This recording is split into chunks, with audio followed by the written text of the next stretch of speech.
Well, I want to thank you all for being here tonight, and thank you, Stephanie, for calling and asking me to speak. And before I talk, I want to tell you that this talk is definitely from the Lord. It came from a situation that you're going to learn about that happened in our lives, and we all go through things in our lives, and it. God didn't promise when we became believers that everything would be smooth. And the main thing is that you allow Him to walk with you through the ups and the downs in your life. And the thing I think about is once we've been through this, I can't imagine having Rob and I and our family going through this without the Lord being there for us and being in our life. So this is not truly about us. It's about the Lord, and I give Him praise, and I want to get out of the way, and I want Him to have the praise and glory for this. Okay? So my question to you is, how many have ever heard a song, and every time you heard it, you would try to sing along to the song, but you weren't really listening? Anybody ever do that? You find yourself kind of humming, and you'll get a word out every now and then, but you really don't know the words, and you're not really focusing on it, but it's just kind of playing there. Have you all been there? Okay. Well, that's what happened to me. It was the song Jesus Bring the Rain. How many of you know that song? Jesus Bring the Rain. And that song would play in the car because I listened to K-Love all the time. And so that song would play in the car, and I'd find myself kind of singing and humming to it. But one day I sat there and I really listened to the words of that song. And as I sang them, I sang the words, bring me joy, bring me peace, bring the chance to be free, bring me anything that brings you glory, and I know there'll be days when this life brings me pain. And then I thought, I can't sing the rest of that. I can't say that last line. And I found myself apologizing to the Lord, saying, I just can't make myself willingly say that last line. Every time I heard that song, I would have to stop and pray, God, help me. Give me the faith to be able to say that last line and really mean it. Several days later, as I was driving, the song came on again. And it got to the last line. I felt a peace and a reassurance that came from God. And it came over me, and I sang, and I know there'll be days when this life brings me pain. But if that's what it takes to praise you, Jesus, bring the rain. It was a Saturday night. It was a beautiful Saturday night, kind of like tonight, with a soft breeze and a looming sunset that was sure to be a beautiful one. You could see it in the west, and it was just gorgeous. And my husband Rob, my daughter Jenna, and I were just on our way out the door for supper. The next thing I know, the phone rang with some words that would change our lives forever. About 20 minutes later, 5 couples from our church showed up in our backyard and surrounded us in prayer. They hugged us and they cried with us. These friends truly became the hands and feet of Jesus that night.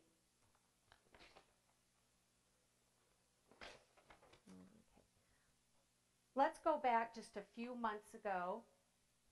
It was that Saturday night, June 2nd to be exact. A man asked us if we had heard from the Army yet. Our 19-year-old son, Tyler, had just been deployed to Afghanistan only 2 weeks prior to that phone call. He was in a small base up in the mountains. He was very anxious to get out on his first mission. See, Tyler had wanted to be an airborne combat soldier since he was 5 years old.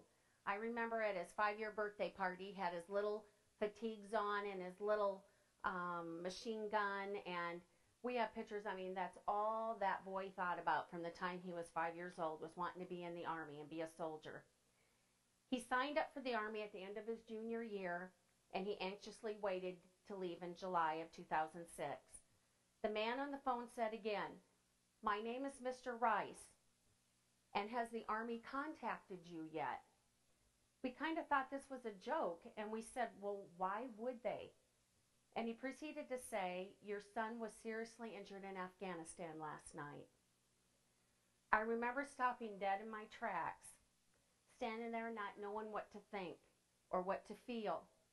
It was like time stood still. It was like slow motion. My husband Rob immediately got in the car and he went up to our church to find someone to pray with us. Christ is counting on you, and he's counting on every one of us to be in his ministry.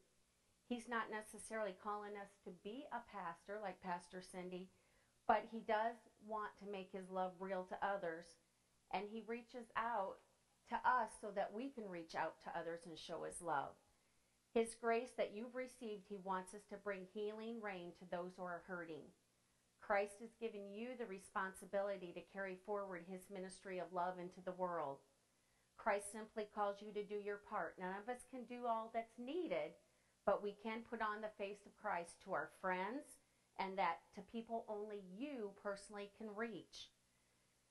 Did you know that you might be the only Christ that some people see or meet? You don't have to be a pastor. You don't have to be, a deacon in the church or anything like that. He just wants to use you as you are.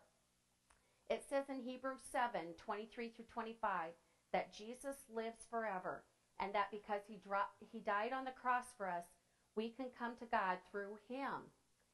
Through Jesus, people can become friends with God. We are simply human beings that can show our friends, family, and the world that God loves us and he cares for them. Jesus tells us that as long as we are willing, he will equip us to do all things that he asks us to do. So you can have that assurance that if he calls you, he's going to equip you to do it. Jeremiah 1:4-8 says, "The word of the Lord came to me saying, before I formed you in the womb, I knew you. Before you were born, I set you apart. I appointed you as a prophet to the nations. O sovereign Lord, I do not know how to speak. I am only a child. But the Lord said to me, do not say I am only a child. You must go to everyone I send you to and say whatever I command you to. Do not be afraid of them, for I am with you, and I will rescue you, declares the Lord." Less than an hour later, our phone rang again. It was the voice of our son, Tyler. I could barely understand him. He was under a lot of sedation and on heavy pain meds. Because of the seriousness of his injuries, I was encouraged, though, because I thought if he's able to talk to me on the phone, it must not be that bad. Then he said to me, "Mom, you know my three-man gunner crew." You see, his three-man gunner crew is a three-man team that he's trained with from the very beginning. They're together for each other, kind of like brothers. They're each other's backup, each other's eyes, and they train together to protect each other. They're brothers to each other, and I could not understand him, though, when he was talking, and he said to me, and I said to him, "What, Ty? I can't understand what you're saying." And again, he said, "My three-man gunner crew, Mom." I said, "Oh, yes, Tyler, I know what you're talking about now." And he said, "Mom, Jacob, my friend, he didn't make it, Mom." And that still gives me goosebumps because it was like that just didn't register to me. And he said, "Mom, Jacob didn't make it." And I started to sob, and I said, "Oh, Ty, I'm so sorry. I'm just so sorry." And at that moment, I knew it had been serious.